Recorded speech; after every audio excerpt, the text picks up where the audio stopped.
پاکستان کے مستقبل کے بارے میں کہہ رہے ہیں غزوہ ہند کا بھی کوئی تذکرہ ملتا ہے. دیکھیں غزوہ ہند کے بارے میں حدیث ہے کہ نبی صلی اللہ علیہ وسلم نے فرمایا عصابتان من امتی احرزہم اللہ من النار, میری امت کے دو گروہ ایسے ہیں جن کو اللہ جہنم کی آگ سے بچائے گا. عصابۃ تغزو الہند وعصابۃ تکون مع عیسی ابن مریم, ایک وہ جماعت جو ہندوستان پہ حملہ کرے گی اور ایک وہ جماعت جو حضرت عیسیٰ کے ساتھ مل کے لڑائی کرے گی. اس سے بھی پتہ چلتا ہے حضرت عیسیٰ نے آنا ہے, اور غامدی صاحب جو کہتے ہیں کہ نہیں آنا, ان کا نظریہ غلط ہے. ٹھیک ہے. اب جو ہندوستان کا جس کا حدیث میں تذکرہ آتا ہے وہ اس میں پاکستان بھی داخل ہے, کیونکہ نبی صلی اللہ علیہ وسلم کے دور میں جو ہندوستان تھا وہ کیا تھا؟ پاکستان بھی. تو جو پہلا فریق جس نے ہندوستان پہ حملہ کیا محمد ابن قاسم تھا, جس نے جو ہندوستان میں سندھ کے راستے سے آیا اور پورے ہندوستان میں اسلام پھیلانے کا ذکر, اس نے اسلام پھیلانے کا ذریعہ, وہ تو 100% اس حدیث میں داخل ہیں, کیونکہ وہ لوگ تھے جنہوں نے ہند پہ حملہ کیا تھا, جس میں پاکستان بھی تھا, کہ پاکستان پہ بھی اٹیک کیا تھا انہوں نے. اس وقت جو تھے نا, یعنی سب یہاں ہندو اور وہ دوسرے مذاہب رہا کرتے تھے, تو وہ اٹیک کر کے آئے اور اس کے ساتھ مجاہدین آئے اور پورے ہندوستان پہ آہستہ آہستہ ان کی اولادیں قابض ہو گئی. اس کے بعد جتنے اٹیک ہو رہے ہیں وہ اس حدیث میں داخل ہیں یا نہیں ہیں, اس کے بارے میں حدیث خاموش ہے. اب علماء کی آراء ہیں, اجتہادی آراء ہیں. بعض علماء کہتے ہیں نہیں, جب بھی ہندوستان پر حملہ ہوگا تو وہ اس میں داخل ہے, بعض کہتے ہیں اس میں داخل نہیں ہے. تو ہمارے پاس کوئی اس بارے میں صریح حدیث موجود نہیں ہے. اور ویسے پاکستان کا فیوچر میں ہندوستان پہ اٹیک کا کوئی پروگرام ہے نہیں. اب یہ وہ دور نہیں ہے کہ ملک پر اتنے آرام سے اٹیک کر لیں. دونوں ایٹمی طاقت ہیں, ایٹم بم کھیلنا, انڈوں سے کھیل سکتے ہو, اور تم مجھے انڈا مارو میں تمہیں انڈا مارتا ہوں. برسات میں کھیلتے ہیں نا لوگ, ٹماٹروں سے کھیلتے, تم مجھے ٹماٹر مار.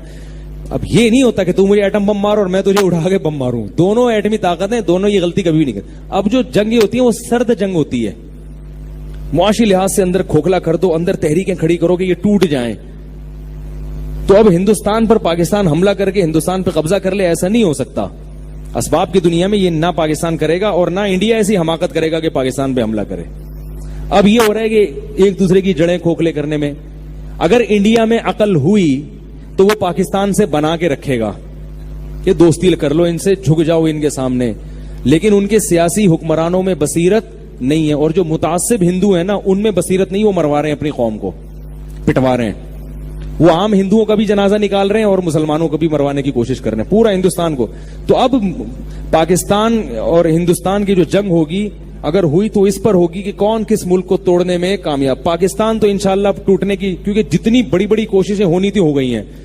آپ کو پتا ہے ایک دفعہ ہمارے جو جنرل, ابھی کیا نام ہے یار, جنرل راہیل جو ہے نا, جب یہ سعودی عرب گیا تو سعودی عرب کے بادشاہ نے کہا یار ہمارے ملک میں اتنے فساد ہو رہے ہیں, یعنی ادھر سے ایک میزائل وہاں سے آ رہا ہے, ایک ادھر سے یوں آ رہا ہے میزائل, اور یہ ہو رہا ہے, آپ پریشان ہیں.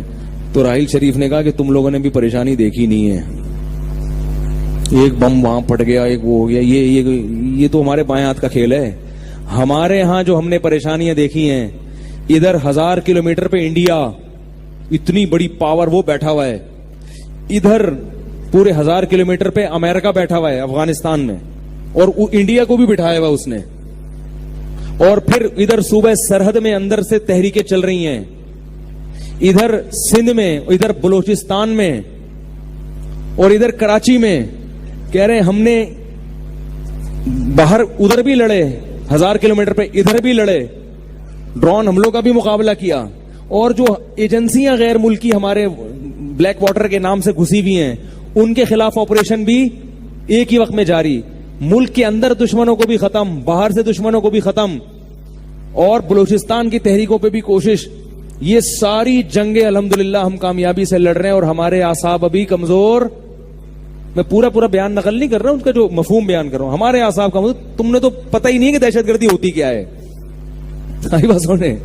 یہ کہتا ہے ادھر پٹاخہ پھٹ گیا, ادھر سے جیسے ایک آدمی چاروں طرف سے بم گر رہے ہیں اور وہ وہاں سے بھاگ کر آئے, اور وہ دوسرا کہے یار ادھر شب برات کا پٹاخہ پھٹ رہا ہے, میں ڈر گیا, مجھے بچا لو. کہے گا بھائی تو پٹاخے سے ڈر رہا ہے. تو عرب لوگوں نے ابھی دیکھا نہیں ہے کہ دہشت گردی, اللہ بچائے سعودی عرب کو ہر قسم کی دہشت گردی سے بچا کے رکھے. تو پاکستان نے بہت سارے محاذوں پہ جنگ لڑی ہے, اور الحمدللہ اب کامیابی کی طرف جا رہا ہے.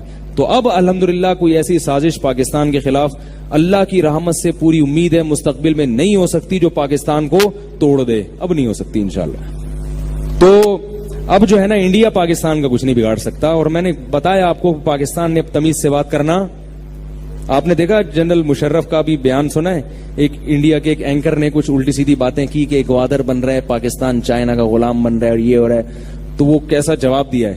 چند سال پہلے تک پاکستان آرمی کا کوئی ریٹائر آفیسر اس طرح سے انڈیا سے بات نہیں کر رہا تھا, یہ اسٹائل نہیں تھا. اب پاکستان کی ٹون الحمدللہ, بھائی جب آپ محلے کے دادا بنتے ہو تو آپ کی ٹون چینج ہو جاتی ہے. میں نے ایک واقعہ بتایا, ایک آدمی گیا, وہ چاقو نکال کے کسی سے کہہ رہے جیب میں جو کچھ ہے نکال دے. اس نے جیب سے بندوق نکال لی. جیب سے کیا نکال لیا؟ بندوق.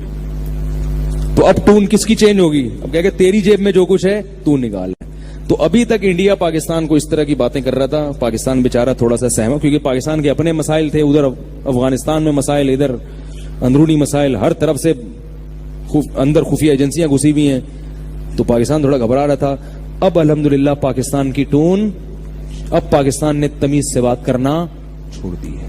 پاکستان کہہ رہے اس سے ہم تمیز سے بات کریں گے جو ہم سے تمیز سے بات کرے گا.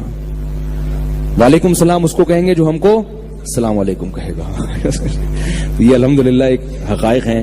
تو بہت ساری نا امیدی کی باتوں میں امید کی باتیں بھی الحمدللہ بہت ساری.